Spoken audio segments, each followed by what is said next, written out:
Hey, Ryan Reynolds here.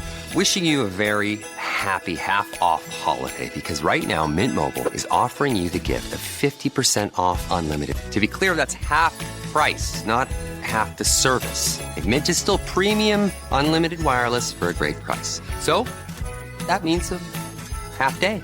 Yeah? Give it a try at mintmobile.com/switch. Upfront payment of $45 for 3-month plan, equivalent to $15 per month required. New customer offer for first 3 months only. Speed slow after 35 gigabytes if network's busy. Taxes and fees extra. See mintmobile.com. Hannah Burner, are those the cozy Tommy John pajamas you're buying? Paige DeSorbo, they are Tommy John. And yes, I'm stocking up because they make the best holiday gifts. So generous. Well, I'm a generous girly, especially when it comes to me. So I'm grabbing the softest sleepwear, comfiest underwear, and best fitting loungewear.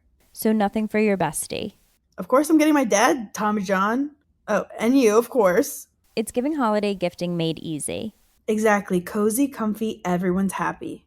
Gift everyone on your list, including yourself, with Tommy John, and get 25% off your first order right now at TommyJohn.com/comfort.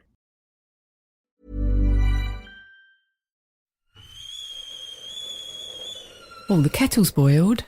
Great. Perfect timing. Should we get started then? I'm Victoria Vanstone. I'm Lucy Good. And this is Sober Awkward.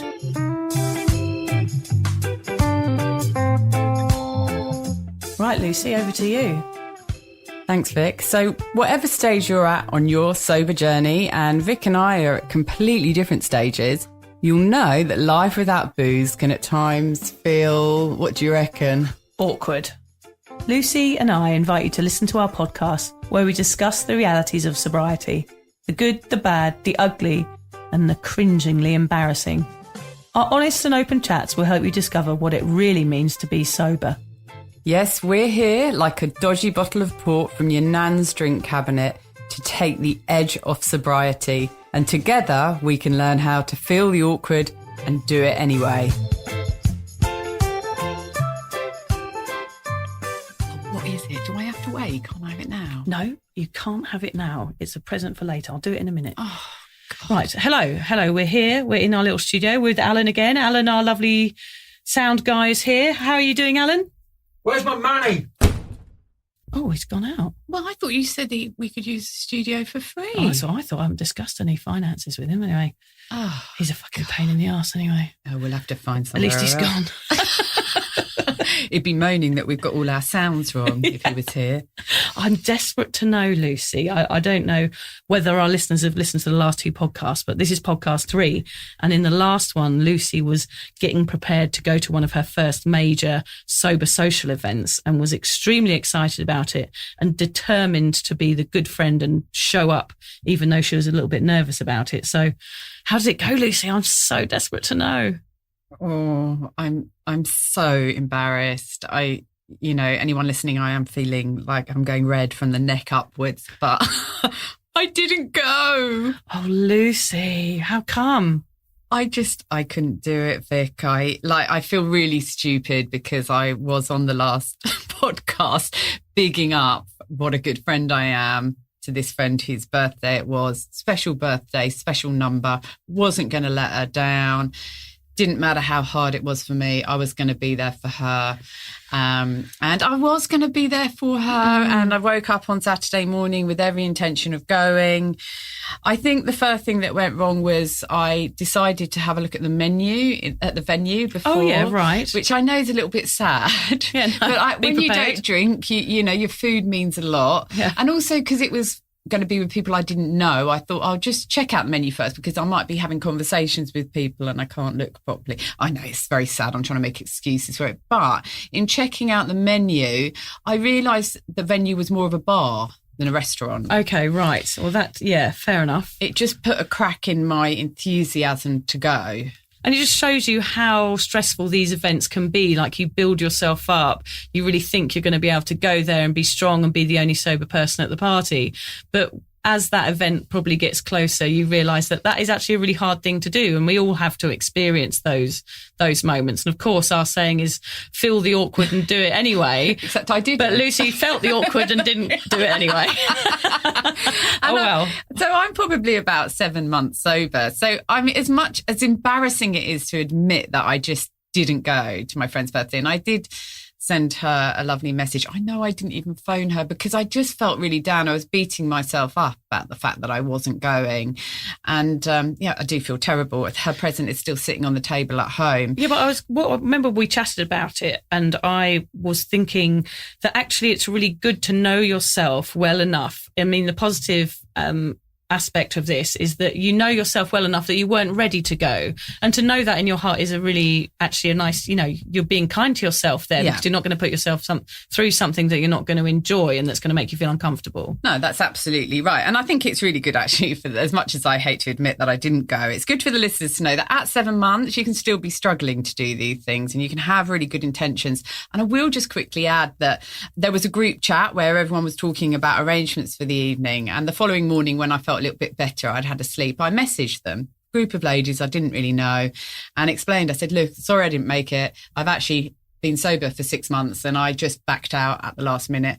And straight away I received 3 messages from different ladies who I'd never met before, congratulating me on what I'd done, telling me there were a few others there who weren't drinking and they really hope that they see me next time. So I think that Buddha was right when he said that humans are all kind, and we just have to recognise that everyone is there to support you, really. No one's really going to give you a hard time. So, yeah, it actually made me feel a bit more guilty. Yeah. Yeah, you really should have gone. Yeah, so that was my sober failure for last week. Glad we got to start off on one of my failures today. Yeah, I think it's good to know that, failures are okay as well. I mean, it's not a failure, it's just part of the process, and hopefully next time you'll go. But we'll see. I mean, that's going to be part of the journey of this podcast, is how we both develop within our sober society and how things change for us. It comes to my point at the last episode, we talked a lot about my reaction to people when they asked me in those situations, like whether I still drink, and it was a rude answer. So I bought you a present, actually, Lucy, this week. I've seen this sitting here in our little recording studio, and I've been wondering what it is. So for the people listening, it's a really cool wrapping paper wrapped up with like hundreds and thousands. You can tell Vicky's got kids. Oh my God. Yeah, she's unwrapping it. It's going to be like one of those things where you go and buy some scissors and they're in a really tight plastic container and you need scissors to open them. Oh, it's a what the fuck button. What the fuck? Vic, why couldn't you have given this to me last week? I know you wanted it. I would have easily gone to the sober dinner. I've ignored my children this week, scouring the internet to find that for you. I couldn't find an F off button, but I found a what the F button. So I thought maybe when you go out next time, you can take that with you, and anyone asks you any uncomfortable questions, you can just press that. I'll press it now, just so everyone can hear it.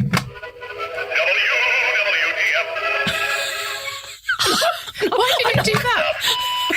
I'm not quite sure really how it works, why it works, but actually don't take it out with you.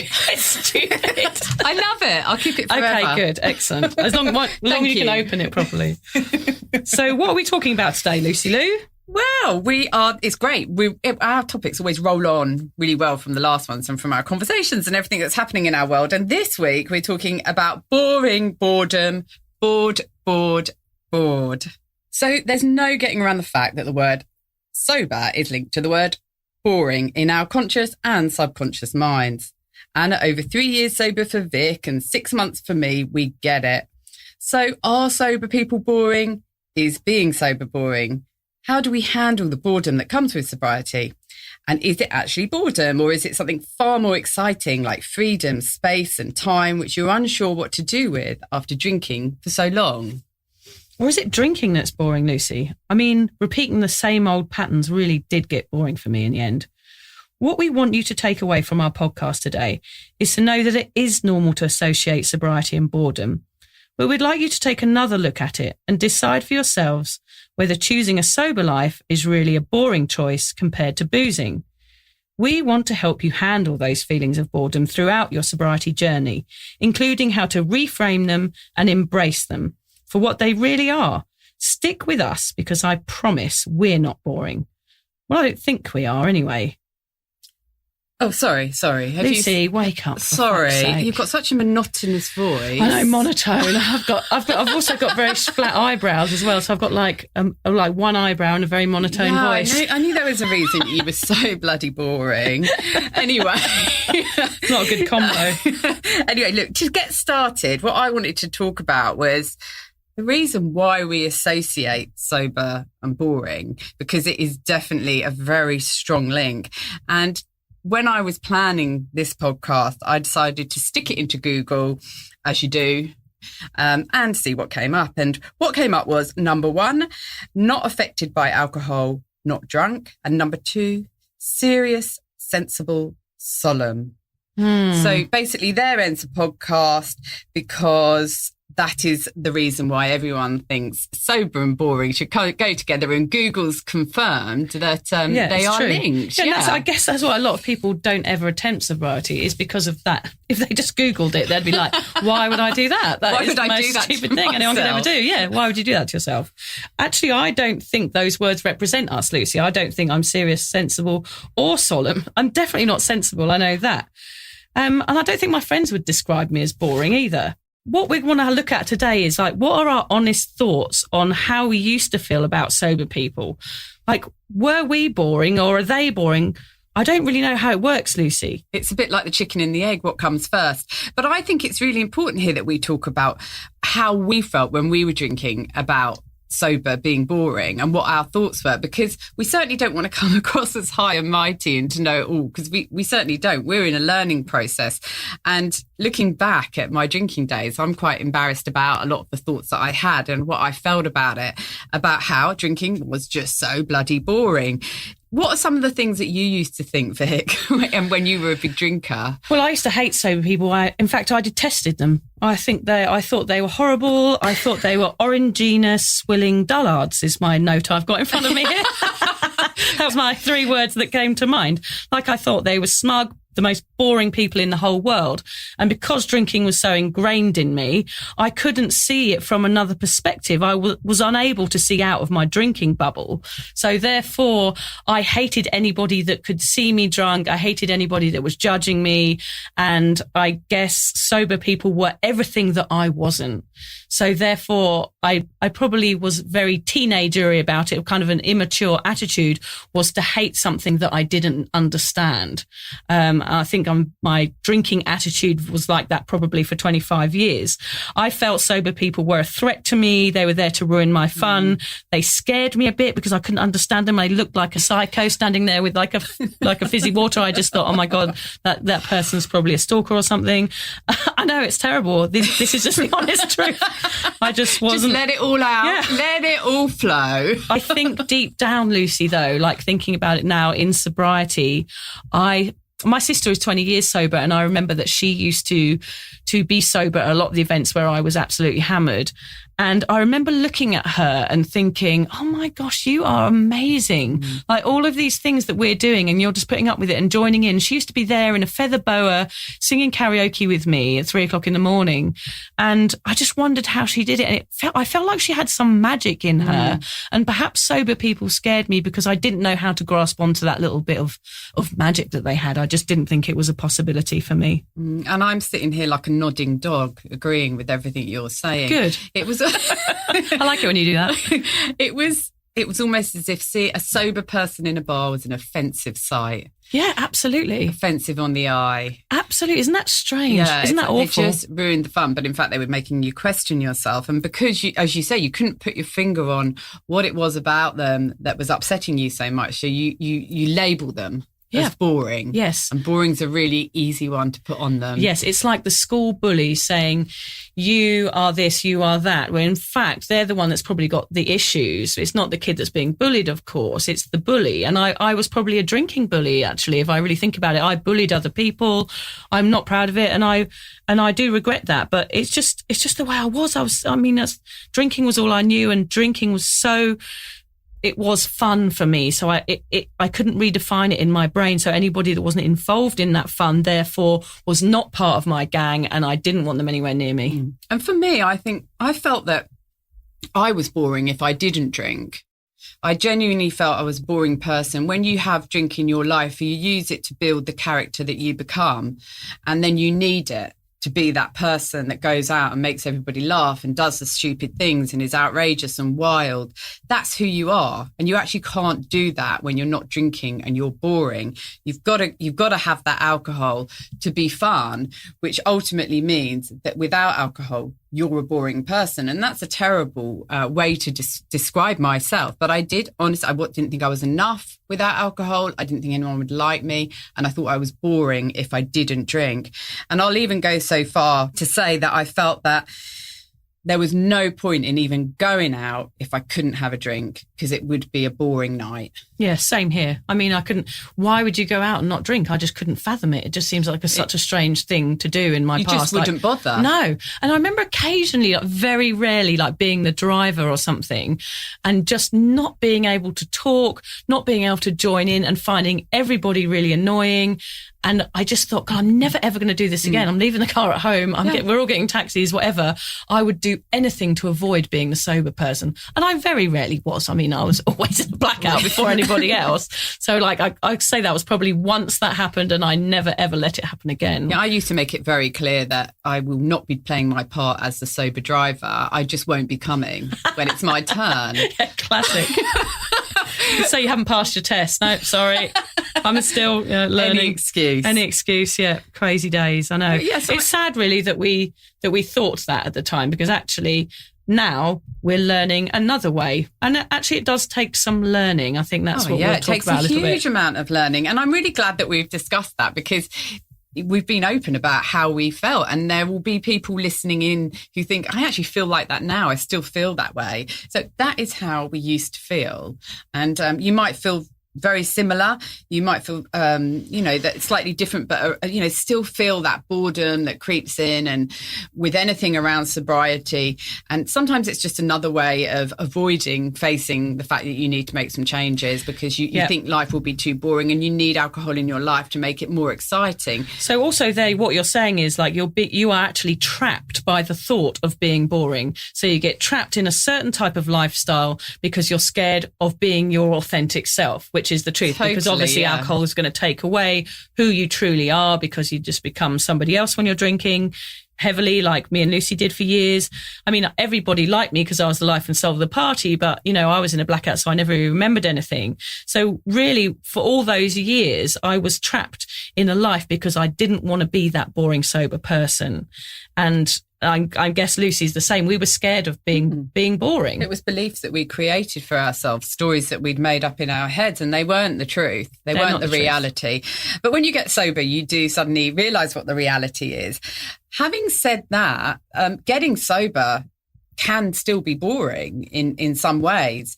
So it's about learning to cope with those moments of boredom and recognise them for what they are. So now we've talked about our awful thoughts we had when we were drunks. Yeah.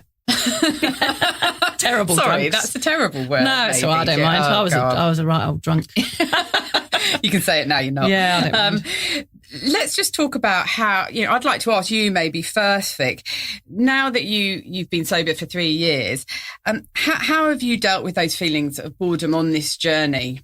I'm going to be brutally honest and say, Lucy, I do still get bored sometimes. I have ways that I deal with that boredom, but, I do miss dancing on speakers to like loud house music and, You should have said we'd do it one night. Yeah, I know I will. I'd love to do it. But, that's the thing. You can still do those things, but for some reason, kids and everything, and I reminisce about those times like I can't do them, but really I probably could go out and dance on a speaker. I mean, I'd probably have a mummy feeding bra on and some massive pants. Didn't you do that silent disco thing? I have done a silent disco. Sober? Yes, I've done sober silent disco, and it's literally the best thing I've ever done sober. It was pure joy, and I recommend it to anybody listening, because the sober dancing is a way of like reliving those drunken moments, but actually remembering it, which is a lovely thing. So can we just quickly add for the listeners, this is putting on a set of headphones and walking around in public, dancing and singing. And I suppose this shows the difference in our stages of sobriety. I couldn't think of anything worse doing that sober. pissed, quite happy to, but Yeah. sober, no way. Yet you were super comfortable doing that. I mean, I think it was quite confronting, actually, to be honest. It was the first time I was quite confronted by it, but I just decided I'm going to go with this. I've done this 1,000 times drunk and not cared. So this is, again, my learning curve is that I'm just going to get on with this and try and enjoy myself. I did feel a bit uncomfortable when they did a choir and I had to stand on the stairs singing an Elton John song in front of like the whole of Maroochydore near where we live. But I got over it. Yeah. I mean, it's hard because drinking was how I relaxed, and finding new ways to wind down does take time and effort, especially being a mother of 3 really young kids. I mean, it's another topic is mummy wine culture, but I always needed ways to escape. Because of that moment of boredom, because of that time at 5 p.m. when the kids were sort of distracted, or at 7 p.m. once they've gone to bed. Well, I say 7 p.m. It's normally like 9. I've never seen your kids 15, after 15 trips. Yeah, 15 trips to the bedroom and various excuses. But, changing that mindset for me, becoming sober at that time, that 7 o'clock period, the witching hour, it's very, very hard. So what I had to do was to learn to accept a different sort of life, I guess, in my sobriety, and learning that boring is okay. And learning that I'm not going to feel those feelings that I used to feel, that sort of alcohol-infused euphoria again, or that sort of contentment, and swapping it for something else. That's something that I think we'll talk about a lot on this podcast, Lucy, is this short-term high that I used to have with drinking. My mind wants to go there. And I had to rewire my brain to make it less boring and to go, right, actually, that's what was boring, was feeling like that all the time, feeling like I had to drink to take the boring away. And so now the things that I do to stop feeling so boring is I listen to podcasts like this one. I read a lot of Quit Lit, it's called. So as many books as I can read. I swim, I walk. I love watching some miserable English crime dramas. I actually also love watching... Sorry, you're making it yourself sound really boring. Yeah, oh God, here. really, I know. But it's your perception of me being boring. I like being boring. I think that's the key, is embrace the boring. I know you're going to laugh at this one. I love watching the traffic news on the M25 in London. I switch it on and go, oh yeah, thank God I'm not there. Yeah, I'm on the other side of the world. I mean, that's that. And then I watch the weather. No, this is really not going well, is it? Can I just suggest that you finish up there on What I'm trying to say is that I think you need to find other ways to fill in that time when you get bored. So you miss out on those cravings and you miss out on feeling like you're not, you're not drinking. Yeah, you reach, what you say is you reach this high, like you would on any drug. You reach a high with alcohol and you try to reach that again. You're so used to reaching that high that when you're sober, you're never going to get anywhere close to it. And so you feel like you're bored.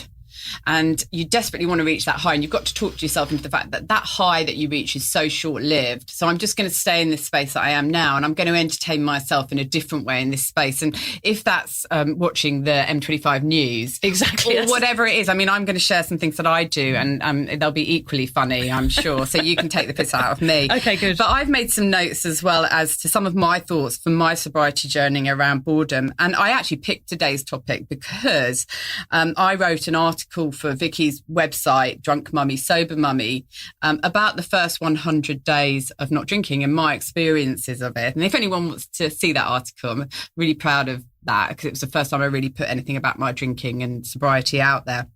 But for me, between the days of 70 and 100, I was bored shitless. I really was. And it was around Christmas as well, so that probably made it harder for me. I just remember sitting in my living room. It was completely silent because I didn't know what to watch on TV. I didn't want to listen to music because it kind of reminisced of my drinking days. I didn't even know what to eat or what to do because I didn't really know who I was anymore, because drinking was such a huge part of me that had been taken away that I felt like a blank canvas. Yeah. I felt so completely dull and boring. And one of the things I actually did was I went on to your, and this is not a promotion, it just so happens that I'm mentioning all your resources, but I went on to your Facebook group, Vic, and I told people how I felt. And I got so much support, and I was going to print out some of those comments, but the comments really got me through. It was from people who had been through the same thing, and, you know, just really inspiring things about how well I was doing and how it's not boredom, it's this and that, and just ideas and suggestions.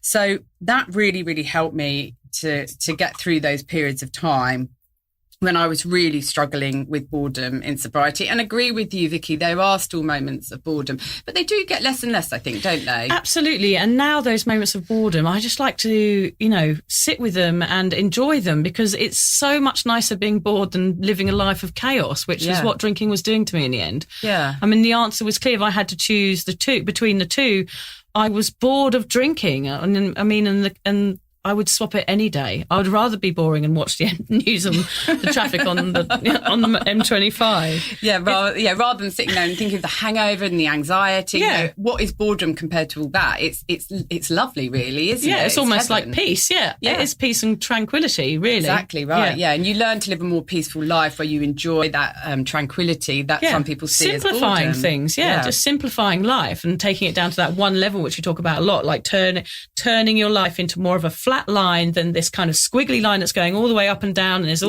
all these crazy stuff going on. But if you stretch that out and bring that line to a flat line, which could be considered boring by some people, and it can be sometimes, and that's okay.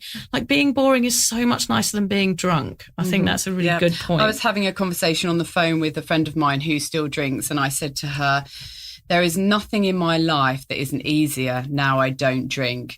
And then I said, maybe except for going into a bar. But the truth is, your productivity is up. You've got heightened awareness. You're able to do everything that you used to do, but you do it all so much quicker that you do end up with spare time on your hands. And again, we interpret that as boredom, but it's not. It's a blank canvas with which you can do whatever you want. Yeah. But I mean, it's so important that we're discussing this today, because when you're getting sober, boredom can actually be one of the massive problems that turn you back to drinking. So I'd like to talk a bit about why that is. And I think probably because you've been sober longer than me, or like I said, I like to rub that in. Well, I every week. reframe it as you're a bigger pisshead than me. Yeah, true. Don't reframe it like that. I'd rather just to say that I am better than you in most ways. And let's just leave it at that. Oh God, I'm glad you gave me a present at the beginning of this podcast. Otherwise, you can press it now. If you like, go on. Okay, I'll bring it over and press it. Let's hope it makes the right sound. I'll do it again. Oh, there you go. There you go. What the fuck? All right. Yes. So moving back on. Tell us, Vicky, I mean, why can it be so dangerous in that time of getting sober, those feelings of boredom? I mean, it is so dangerous because they're the moments where you'll probably crave alcohol more than anything else. Those moments of boredom, you probably filled that space, that void of boredom, with booze. So how do you think yourself out of it? There's a famous saying, which is, an idle mind is the devil's playground. I mean, once you start thinking about that cold bottle of wine in the fridge, you can't stop, especially people with an addictive history. I mean, once you start thinking about something, it's impossible to, take your mind in other directions. Same with a packet of biscuits in the cupboard, isn't it? Yeah, it's the same thing. Like, once you start thinking about it, it sort of creates it even more. Boredom can lead the mind down some very unfriendly alleyways. For me, I found replacing bad habits with good ones and finding new hobbies helped me preoccupy my addict brain. So I started very strangely when I gave up drinking. Suddenly everything started to work. I mean, my brain started functioning properly. The first for the first time in since I really believe it was since I was 14 years old, and I wasn't even very smart then, so that's what I'm catching up to. So when I gave up drinking, the first sort of things I did was join a pottery class and a boxing class, and I pounded a boxing bag instead of a box of wine, which was an amazing thing to do. I didn't know I was a fit or healthy person because I hadn't done any exercise in that whole time. I mean, the only place I ran to was the bar or down the down the seafront. Beaker. Yeah, I mean, I could manage that, but that was about it. I'd never ever done any exercise before. So exercise is a great way to fill in boredom. And I know if you said this to me 5 years ago, I would have been like, oh my God, what are you going to tell me to go for a jog? But actually, I am going to tell you to go for a jog, and I hate myself as well. So that's okay. And you're not very clever, and you're the bigger piss head. But actually, I'm amazing. So I'm not going to put myself down in this podcast too much. I'm only going to put Lucy down. Oh, that's why I'm used to it. So I redirected all of the effort that I put into drinking into stuff that fed my soul rather than ate it away. And I think that's a really important thing to do. It's just like swapping those things out. So it's something to replace the boredom so you avoid those cravings. And you can have fun in other ways. There are so many ways to have fun. You've got to be creative and you've got to put yourself out there. And I know it's scary, and I know we talk about Lucy not going to the party and things, but it does take time and effort. So don't feel bad when you don't show up, and don't feel bad if you stay in and watch some rubbish crime dramas like I do sometimes. It is fine. Just do that for a bit. Go out next time. I mean, to be kind to yourself more than anything else while you're thinking of things to do. Be nice to yourself. I mean, I talked about earlier about how when you stop drinking, you're left with so little because all of your character and everything is based around drinking. And once that's gone, it's really hard to... if you've been drinking for as long as we did, so since we were 14 or 15, you actually... Your hobby, your life hobby has been drinking. It came above everything else, and all those other opportunities you had to try different things in life you didn't bother with because you just wanted to drink. So, I mean, it's really hard when you come out the other side of it 20 years later. You're 20 years older and you've got different things that you want to do. And so it's about finding out what those things are. I mean, I've actually discovered that I am an introvert. And I don't need to go out to bars, and I don't really want to spend my time socialising with people I don't really know that well. I'm quite happy sitting at home knitting or... What? I'm going to say it. I'm going to say it publicly. I've decided I love knitting. Oh my God, Lucy, you're laughing at me for watching bad telly and watching the traffic on the M25. And now you're telling me you're knitting. Look, I know you like to take the piss out of my knitting. You go for it. I'm not going to say no to a Christmas scarf, though. I was just about to say, you keep going on about my knitting in your negative manner, and you won't be receiving a Christmas scarf. Okay, sorry, Lucy. I think your knitting is amazing. It's really long. It's really colourful. Wow.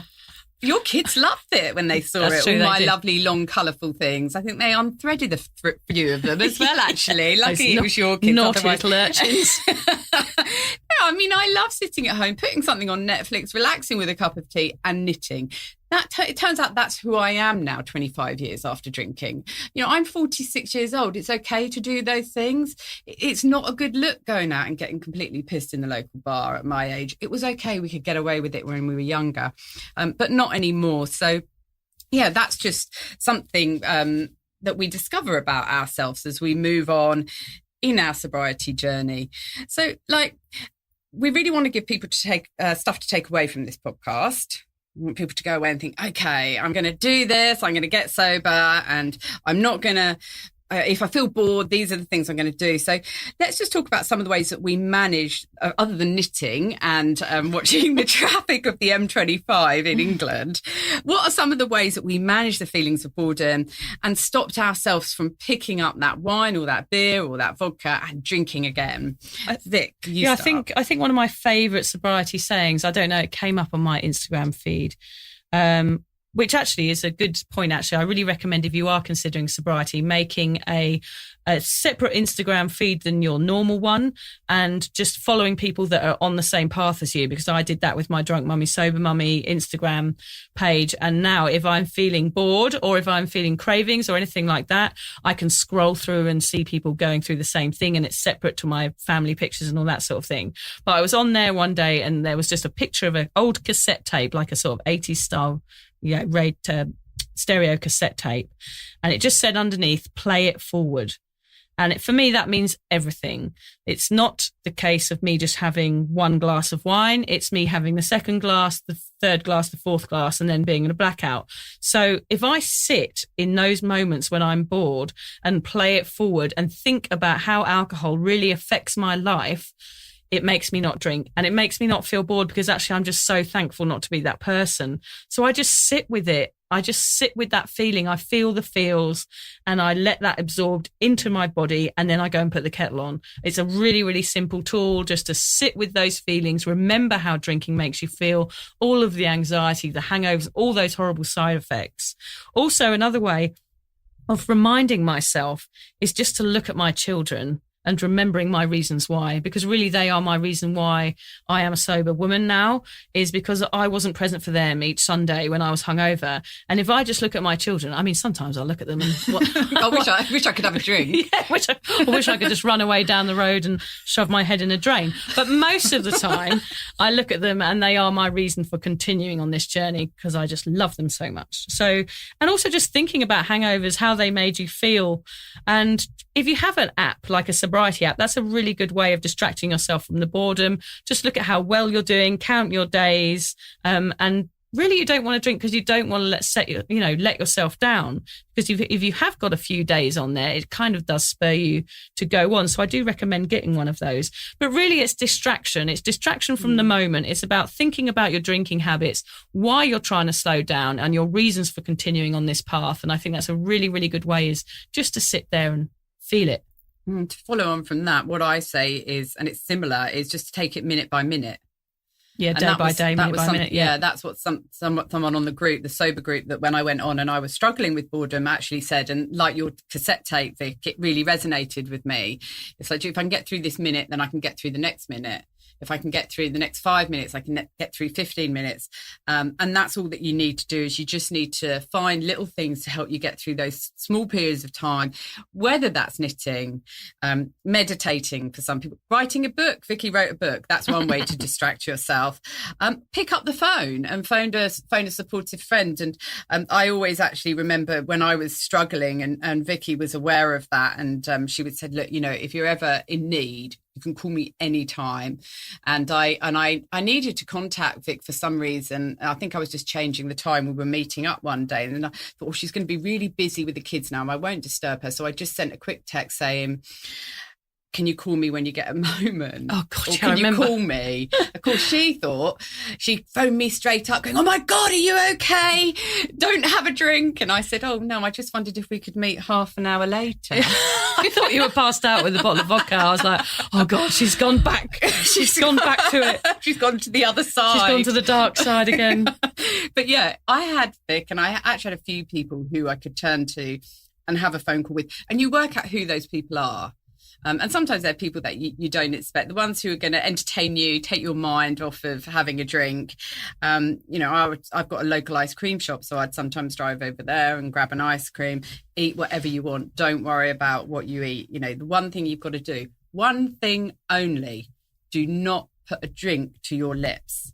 Yeah. And the longer you can do it for, the easier it will be. And it might seem boring, but boredom's okay. We can cope with that, and we can reframe it, and we can do things with it. Actually, Lucy, it comes to a good point. I was just thinking there about that. Actually, I was bored of thinking about drinking.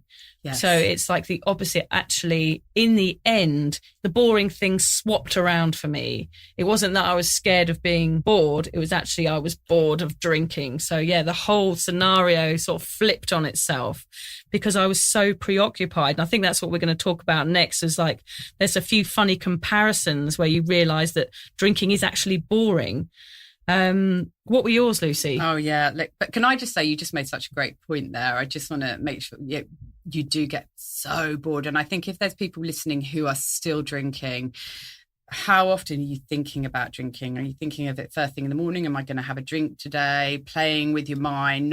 Yes, I will. No, I won't. And then you have a drink. Shall I have another drink? And then the guilt kicks in because you've had a drink, and then you finish it. It is so bloody boring, isn't it? And I'm really glad you brought that up, because that's what boring is. That is boring. Thinking about the same thing day in, day out. It's almost madness, isn't it? I think that is the definition of madness, is repeating the same negative patterns over and over again. I was so preoccupied with drinking. I think that word preoccupied is really important.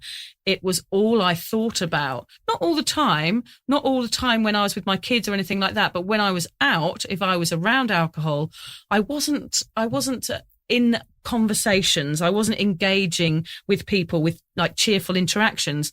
I was looking at my glass after checking that the barman had filled it to the right level and taking it back if he hadn't. And then I'd be sitting, looking at my levels, not really listening to what anybody was saying, and just thinking about my next drink, and then my next drink, and then my next drink. Have I got money on me? Do I need to go to the cash point? And then the days when I was at home, when the kids were being annoying or whatever, I would be looking forward to that wine instead of thinking about my children. And that's where I knew I had to make a change. So that preoccupation with alcohol is so bloody boring in the end, isn't it? It does. It feels like it's driving you insane. Yeah. And a life without it is just like freedom. Total freedom from that. Being sober for me is like that massive sort of ball of stress has been lifted off my chest and chucked in the bin. Yeah. That preoccupation has gone, and now I'm free to be bored if I want to be bored, which for me is like peaceful, and I'm free to just do whatever I want. There's nothing going to stop me now. There's nothing in my path that's going to stop me moving forward. So that's a really amazing feeling, and that will happen to everybody, I think. It definitely does. Without a doubt, it's taking away a massive chunk of anxiety and repetitive boredom that's in your brain and replacing it with wonderful things. Takes time, takes time. effort. Yeah. But yeah, let's move on to these, because we were just thinking, we thought it might be funny to share some comparisons about, you know, what's boring. You tell us what you think. So we've got a few each. You want me to start with mine? Or Yeah, go for it. No, you go. Ahead? Okay, so my first one is, which is more boring? Remembering the programme you watched on Netflix last night so you can move on and watch something new, or completely forgetting what you watched on Netflix last night, having drifted into a depressed oblivion, drunken oblivion, I might add, while staring at the TV and then watching exactly the same thing the following night. Gosh, did you do that a lot, Lucy? Did you? I did. I actually watched once a whole series. And I know I watched it because it shows you on Netflix, but I had vague recollection of it, but I can't remember most of it. Well, that's very honest of you to admit that, because I mean, my drinking was different to yours, whereas you drank more at home and I was more of a social binge drinker.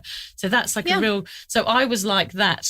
My Netflix was my night out, if you know what I mean. So I was like out, not remembering anything. At least I was hidden from the public eye. Yeah, mine was like a really depressing series, actually, of events, like a 12-part mini drama. You were the drama. I was the drama. I was the everyone was watching you instead of you watching something else. Yeah, it was like a really bad period drama. I wasn't in any Elizabethan clothing, unfortunately.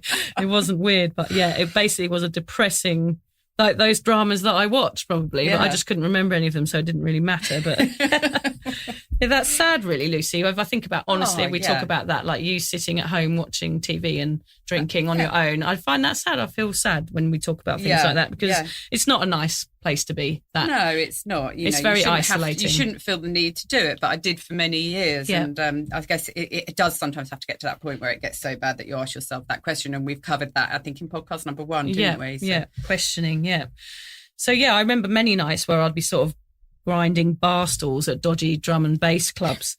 And now, now I don't do that. I don't miss it. I do still like a bit of drum and bass here and there, but things like puking. Grinding. I do a bit of private grinding. Chair at home. Grinding the sofa when there's no one looking. You've got to get your kicks where you can. Yeah, exactly. I'm 10 years married, so grinding a sofa every now and again does the job. Too much information. Alan. Sorry, I was going to chuck it. He's going to chuck us out of the studio if we get too rude. So staying at home, actually, compared to those nights and having a cozy night in with my kids, and rather than remembering a wild night out, it's so much better. In the end, I got bored with my own actions. It was the same shit every day. The choice became obvious. Yeah, and of course, I mean, it's so obvious now, looking back at it, isn't it? But at the time, it was hindsight. It was so hard to see it. Okay, my second comparison is going to a work party where you have a laugh with all your work colleagues, impress your boss, drive home, wake up thinking how much you love your job, or going to a work party, only remembering the first half hour, waking up with horrendous flashbacks. Wait, is that Tim from IT in my bed? Oh, no. Yeah, less said about that, the better. No recollection of getting home and thinking, I don't care how much I love that job. I am never going back. Well, at least it wasn't the dodgy techie guy. Oh, well. With the mullet. That was last year. Oh, yeah, fair enough, yeah. We've all been there. No one was safe. Gosh, I remember getting up. I mean, it had been a work night, work do. So everybody there was so drunk at the work do. But everybody knows at a work do, you've got to go into work the next day because you've all been out together. So they all know you've been drinking. But still, I would try and make that phone call. I'm not very well. Try and get away with it. But everyone knows that I was absolutely plastered the night before. But I would still try and get away with it. Terrible. I think I'm still traumatised after some of my work dues. In fact, I had to stop going. And I'm not joking. Like when I sort of in my later years of drinking, if there was a work do, however good it sounded, however much you were going to get for free, food and alcohol, and whatever the activity, I just had to say no. I mean, I might not have a job the next day. Yeah. I mean, it was sometimes the hangovers were so bad that I'd rather not have a job. Yeah, me too. Than move my head. Isn't that crazy? I know. I couldn't even move my head. Or just the humiliation of going in. Just the humiliation of having to walk in the door and everyone look at you and you not knowing what you've done. It's too much. It's too much. That alone. I mean, it's just that alone. Horrendous thing. But that alone is a reason to stop drinking. Yet I continued for many, many years because you can't see out of that when you're in it. It's like being in a prison cell. You can't see out of something when you're deep within it, and it's really, really hard. And that's what we're trying to do here. Yeah, help people see that we've been through it, and you look at us. And we can help you get out the other side of it by reminding you of how awful it is and how good it can be. Yeah, exactly, and how we can change. Like me and Lucy have changed. We're not perfect, and we're still silly, but we're happier for sure, aren't we? Maybe a little bit boring. But... Maybe a little bit boring here and there, depending on where you're coming from. But we've got some tips, I think, to end the podcast with today. We've got some tips to take away. Do you want to start, Vic? Yeah.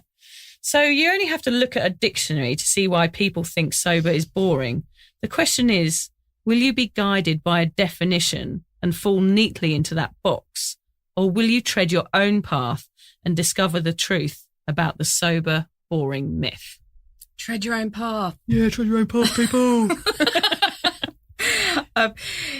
It's easy to confuse spare time created by sobriety with boredom, but it's just that, spare time to use however you please, so long as you're not drinking or taking drugs. Yeah, or anything bad. Yeah, do good things. Do good things, yeah. That can be our little logo, do good things. You might feel completely lost without alcohol in your world, like a blank canvas, as Lucy was talking about, and we get it. Instead of thinking of going back towards a drink, think about what you would like the canvas of your life to look like and start working on that. Splatter some paint on it, do a Jackson Pollock, make something amazing and colourful. It is an opportunity, so grab it. Yeah, it certainly is. Being able to handle boredom whilst getting sober is super important. Not having the determination and tools to do it could make the difference between drinking again and staying sober, which is why we're doing this podcast. Listen to it again if you need to. Have a support system to hand. Join Vicky's Facebook group. Vicky, yeah, that's great. Yes, the Sober Social for Sober Curious Women. That's an international group of just women talking about sobriety. So yeah, just go on there. It's on Facebook. Yeah, and as well as that, make sure that you've got plenty of your favourite food to hand. Eat a litre of ice cream. Don't worry about it. Do a skydive. Do anything you want. Just do not have a drink. Work on reframing what the feeling of boredom really is and harness the positives. Remember, self-reflection and change can be scary, but it can also be brilliant. There's a great quote. When you quit drinking, you stop waiting. Lucy and I are both so glad that our wait is over and we can live life to the full again. We hope you'll find that place too. Giving up drinking means your brain is given a chance again. Those rusty cogs will start moving, which opens up new possibilities. When you're not totally preoccupied with alcohol, you'll gain interest in other pastimes, healthier options. So try new things, go new places, create. Dig up some clay in the garden and make a bowl, for fuck's sake. Vicky's made loads of bowls and a kettle. Yeah, I've made all sorts of shit. Yeah, her house is full of them. Full of load of old clay rubbish. Still, she doesn't drink. Yeah. Once the feeling of boredom is replaced with other, more positive stuff, the world becomes your playground and you'll be pleasantly surprised at who was hidden underneath that very thick layer of alcohol. So turn off your inner mantra that drinking is the only way to have fun. It's just not true. Sober is what you make it. You've done drinking. Lucy and I did it for 25 years and it's time for change. Now we love going home and having a nice cuppa. The simpler things are not boring at all. They are peaceful. Not being part of the chaos that alcohol created is a wonderful feeling. It certainly is. So exchange chaos for calm, wine for tea, and anxiety for a lovely slice of self-love. Yeah.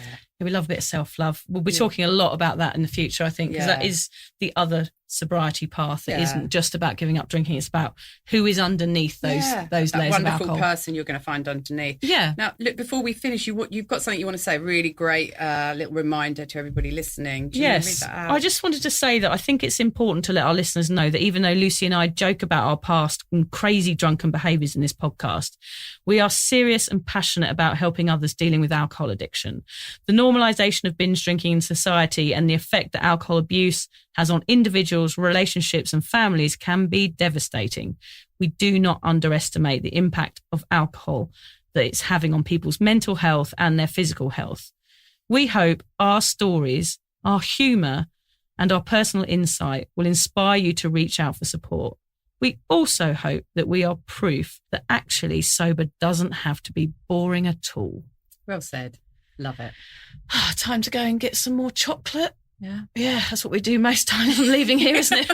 Go to the garage again. Put on a few stone. We better make kilograms or whatever it is. We better make up with Alan before we go. Yeah, because we don't want to have to stop paying. We don't want to have to stop paying him, no, unless, I don't know. He's not happy with us, whatever. Oh, well. Miserable, boring bastard. Miserable bastard, yeah. Done yet?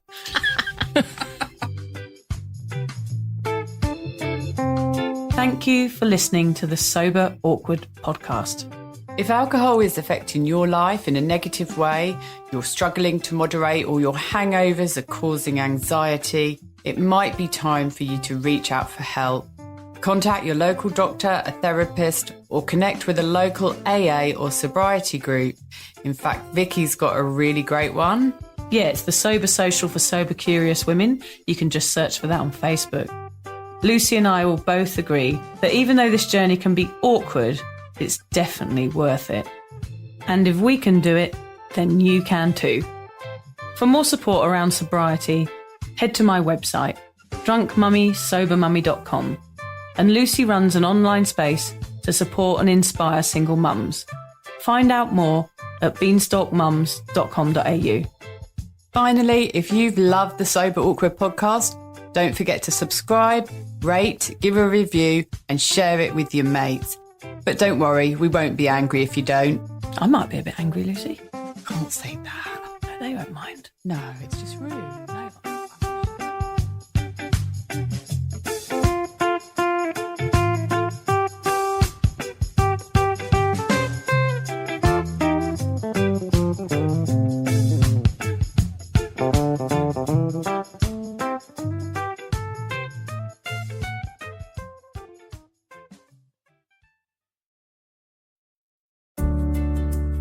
Hi there. I wanted to tell you about a podcast that I think every single one of you will benefit from. It's called Therapy Works, and it's hosted by me, Julia Samuel. I'm a best-selling author and psychotherapist. I invite you into my therapy room where I speak to either a known or unknown guest. Topics range from the difficulties of divorce, a life-changing illness, to the struggles of motherhood. Search Therapy Works now, wherever you get your podcasts, and subscribe to make sure you never miss an episode.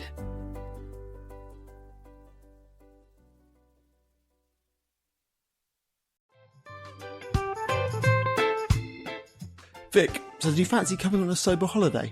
Don't worry, we're not talking about some corporate wellness retreat with cucumber water and enforced eye contact. No, this is a sober awkward retreat. 8 days of sun, sweat, laughter and absolutely no hangovers. Yep, it's all happening in Thailand next October. Picture this: yoga at sunrise, writing workshops, ice baths, Thai boxing and lots of awkward sober dancing under the stars. It's a proper holiday with proper weirdos, our kind of people. Yeah. You'll meet legends who've also given the booze a boot and want to have fun without feeling like a social reject. Come solo or grab a mate. Bring your awkward, bring your sun cream. No pressure, no judgment, just a big, warm, sober hug in paradise. All the info is at soberawkward.com/retreats. Come and get sweaty with us, emotionally and physically, in our all-inclusive jungle resort. You'll start out as 15 strangers and leave with 15 new sober mates. I'm not sure I want 15 new sober mates, actually, particularly sober ones. Yeah. Oh, well, you're not invited then.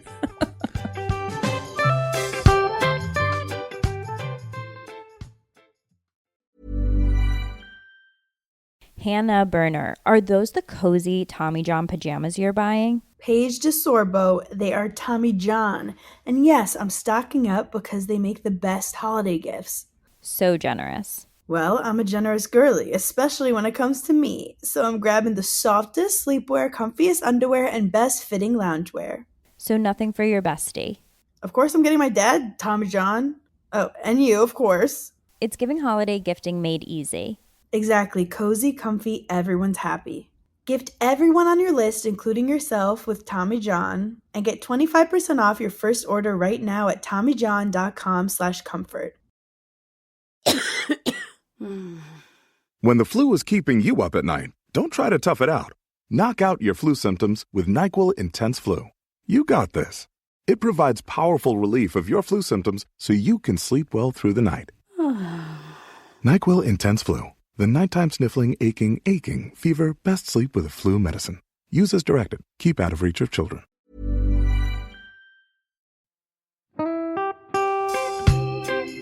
So, as you probably know, my comedy memoir, 1,000 Wasted Sundays, is officially out. All my magnificent fuck-uppery in one awkward hit. If you'd like to get your hands on a copy, it's now available from all good bookstores. We always say all good bookstores, don't we? Yeah. Are there bad bookstores? No, it's probably ones with moody sellers. Oh yeah, really depressed librarian folk. Yes, okay, yeah, good. yeah. So there are probably some, but we're only storing it in the good ones. It's only made it into the goodies. You can also get it from all good online retailers. The print version and ebook are out now, and the audiobook will be available in March. I've been writing my memoir for 5 years. It will make you laugh, cry and cringe, and hopefully inspire a few people to reconsider their relationship with booze. If you love the podcast, then I think you'll love the book, even if I do say so myself. Hamish has read it. What did you think? I feel like I know a little bit too much about you now, to be honest, Vic. Look, I really loved it. It was hilarious and surprisingly moving, but I feel like I've seen you naked in a literary sense. Yeah. Does that make sense? Yeah, that's worrying. Yeah. From an emotional point of view, seriously, it wobbled my teeny weeny wooden heart, Vic. Okay. My teeny little wooden heart. Well, his wooden heart is broken. Anyway, so if you do manage to get your filthy mitts on a copy, please do me a favour and head to goodreads.com and give me a review. Doing that will help me get it out there to those that need a bit of sober support. So there you have it. My story, unwanted warts and all. Come and get awkward with me. Not to be too demanding or anything, but seriously, go and buy it now. Yeah, go and buy it right now. Yeah, don't just tell your friends, buy it, and then buy your friends one or two. Yeah, don't give them a copy, buy it. Yeah. And you know what? Don't be careful where you store it. If you lose it, you can always buy another 5. Yeah, buy another one. Yeah.